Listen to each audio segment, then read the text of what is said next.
If you stay silent in this war between good and evil, your life might be easier, but your children's wouldn't. अच्छाई और बुराई की इस जंग में अगर आप खामोश रहेंगे तो हो सकता है कि आपकी ज़िंदगी आसान हो, लेकिन आपके बच्चों की ज़िंदगी आसान नहीं होगी, क्योंकि ये जर्नैली कीड़े चाट गए मेरे मुल्क को दीमक की तरह।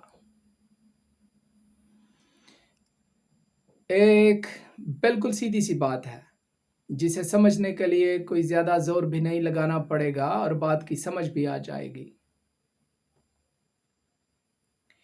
जो मुजरिमों को सपोर्ट करे वो मुजरिमों से बड़ा मुजरिम है।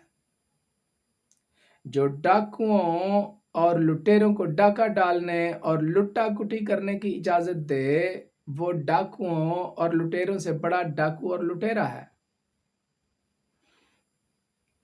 जो बदउनवानी और करप्शन करने वालों की हौसला शिकनी करने की बजाय हौसला अफजाई करे वो बदउनवानी और करप्शन करने वालों से बड़ा करप्ट और बदउनवान है।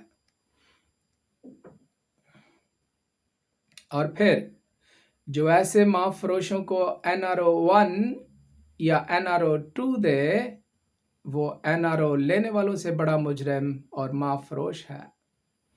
और फिर ये सब कुछ कर लेने के बाद जो उन्हें हुकूमत से नवाज दे वो गद्दार आज़म जनरल बाजवा वल्द तूतनखामन है।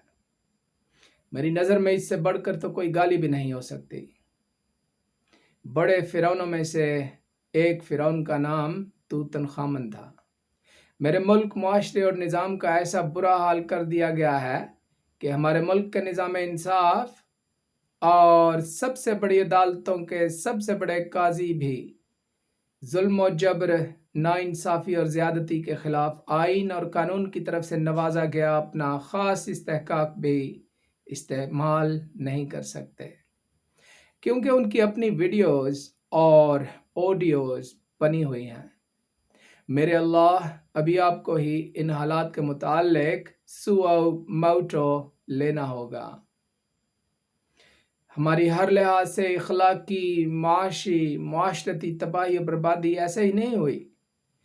अभी हमें पता चल चुका है कि तुम बदमाशिया हमें टके टिंड बेच चुके हो, और ये जो हमेशा पर्दे के पीछे छुपकर पुतलियों की डोरें हिलाने वाले और करता धरता कहलवाने वाले इदारों के लोग वक्त हाजिर से मुताल्लिक हकाइक को पसे पुष्ट डालते और हकीकत से रूगर्दानी करते हैं, उन्होंने उल्टी तरफ उंडियां होके खुद से अपनी गर्दनों को ऐसी जगह में वड़ा हुआ है जहां सारी जिंदगी कभी सूरज की शुआ तक नहीं पड़ती। उन्हें चाहिए कि खुद पर रहम करें और इस गंद से अपनी गर्दनों को बाहर निकाल कर देखें कि वक्त, हालात और लोगों का मूड बदल चुके हैं।